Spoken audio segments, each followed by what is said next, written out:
Assalomu alaykum barchaga. Bugungi darsimiz leksikologiya. A, Leksikologiya o'zi qanday bo'lim? Bu tilshunoslikning tilni, lug'at tarkibini o'rganuvchi bo'limdir. Ya'ni so'z tilning eng asosiy va markaziy birligidir. Biz bu bo'limda so'zni o'zini emas, balki qaysi kontekstda qanaqaligini o'rganamiz. Shakli va ma'nosini. So'zlarning shakl va ma'no munosabatiga ko'ra turlari to'rtta. Bular sinonimlar, amonimlar, antonimlar va paronimlar hisoblanadi. Bular haqida qisqacha ma'lumotlar bilib o'tamiz. Birinchisi sinonimlar. Shakli har xil, ma'nosi bir xil. Shakli deganda ya'ni yozilishi va o'qilishi har xil, lekin ma'nosi bir xil. Sinonimlarning o'zi ham 3 turga bo'linadi. Sinonimlar to'liq sinonimlar, ya'ni o'zlashma sinonim hisoblanadi. Buni har xil kontekstga qo'ysangiz ham bir xil ma'noda to'g'ri kelaveradi va buni muammosiz ishlata olamiz. Ya'ni doston bu poema. Ikkalasi bir xil ma'noni bildiradi. Lingvistika tilshunoslik. Ikkinchisi ma'noviy sinonimlar. Bular nozik sinonimlar deb ham ataladi, ya'ni ijobiy, salbiy va neytral hisoblanadi bular. Yuz, chehra, bashara, aft. Ko'rib turibmiz, bashara deganda menimcha anchagina salbiy tuyuladi va neytral va ijobiy qismlari ham bor. Uchinchisi esa shartli sinonimlar. Bu shartli deganda o'zimiz ham bilib turibmiz, buni sharti bor. Har xil kontekstda qo'yganimizda ham ma'nosi bir xil bo'lavermaydi. Mana misol uchun yugurmoq, chopmoq. Ikkalasi ham hozir bir xil ma'noda kelyapti, lekin yerni chopdim deganda bu yugurmoq ma'nosida kelmaydi. Shuning uchun bu shartli sinonim hisoblanadi. Amonimlar. Shakli, yozilishi va o'qilishi bir xil, ma'nosi har xil so'zlardir. Ya'ni bitta so'zni ko'rib, ikki xil ma'no yoki uch xil yoki undan ham ko'p ma'noni tushunishimiz mumkin. Misol uchun ot. Birinchi ma'nosi hayvon. Ikkinchi ma'nosi ot. Otmoq nimadirni? Bu fe'l. Yuz son so'z turkumi. Yuz tana a'zomiz. Keyingisi antonimlar. Ma'no jihatidan bir-biriga zid bo'lgan so'zlardir. Antonimlar asosan bir xil so'z turkumi asosida yasaladi. Bu nima degani? Oq, qora. Bu sifat. Oq ham sifat, qora ham sifat. Keldi, ketdi. Fe'l. Keldi ham fe'l, ketdi ham fe'l. Kun, tun, ot. So'z turkumiga oid. Va o'quvchilar ko'p xato qiladigan joyi keldi, inkor ma'nosini esa kelmadi antonimini. Kelmadi, keldi, kelmadi bu antonim bo'la olmaydi. Chunki kelmadi ma qo'shimchasi bu inkor ma'noni beradi, lekin antonimlik hosil qila olmaydi. Shuning uchun bu keldi, ketdi. Paronimlar talaffuzi yoki yozilishi bir-biriga juda ham o'xshash, lekin ma'nosi butunlay yoki qisman farq qiluvchi so'zlardir. Ko'pchilik xato qiladigan, yozilishda xato qiladigan so'zlar asr, 100 yillik vaqt hisoblanadi. Asir qo'lga tushgan kishi yoki qamoqxonada asir bo'lishi mumkin.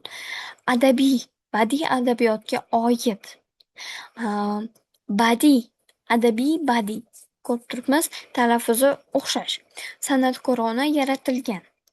Gala, g'alla. Gala to'da, odamlar to'dasi yoki qushlardan to'dasi.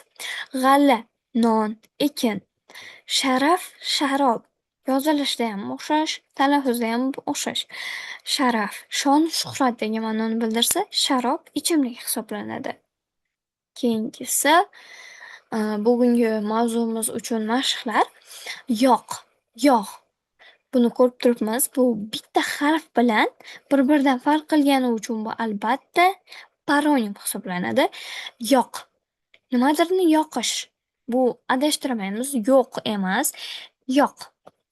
Yog' ovqatga solinadigan yog'. Balo. Bu amoniya so'z ekan. Bu nima edi? Balo deganda ko'plab ma'nolarni tushunishimiz kerak. Balo, kulfat bo'lishi mumkin yoki boshqa og'ir vaziyat. Balo bu ishda balo ekansan deganda uddaburon ekansan degan ma'noni tushunamiz. Hol bilan hol. Hol bu yuzimizdagi hol, hol ahvol, ahvolimiz. Pastkash. Pastkashni biz antonimini topishimiz kerak. Pastkash. Xo'p, oliyjanob. Keyingisi kuy. Ammonim so'zi ekan, kuy. Topishingizga vaqt beraman. Xo'p, kuy. Birinchisi eshitadigan kuyimiz, ikkinchisi kuymoq, fe'l bo'lib kelyapti. Keyingisi avval. Avval so'ziga sinonimlarni topamiz. Avval, ilgari, oldin degan ma'nolarni beradi. Bular bir xil ma'no beradi. Avval bilan sinonim hisoblanadi. Keyingisi hujum. Hujum so'ziga antonim kerak. Xo'p, himoya degan ma'noda hujumni ikkalasi bir-biriga ma'nosi zid. Xudbin. Xudbin inson. Ya'ni sinonim kerak bizga. Xudbin insonni yana nima deb chaqira olamiz? Albatta bu egoist. Keyingisi o't. Amonim. O't deganda ko'plab ma'nolar keladi. Bir tomondan ikkinchi tomonga o'tish yokida o't-o'lan. Ikkinchi ma'nosi, uchinchi ma'nosi o't, olov degan ma'noda. O'zingni o'tga tashlama. Bu olovga tashlama degan ma'noni beradi. Endi tabiiy. Tabiiyni antonimini topsak bu albatta sun'iy. Tabiiy gul, sun'iy gul. Keyingisi ko'rib turibmiz tong, tang. Bitta harf bilan tong. Otiradigan tongimiz tang, tang ahvolda qoldik. Mukammal.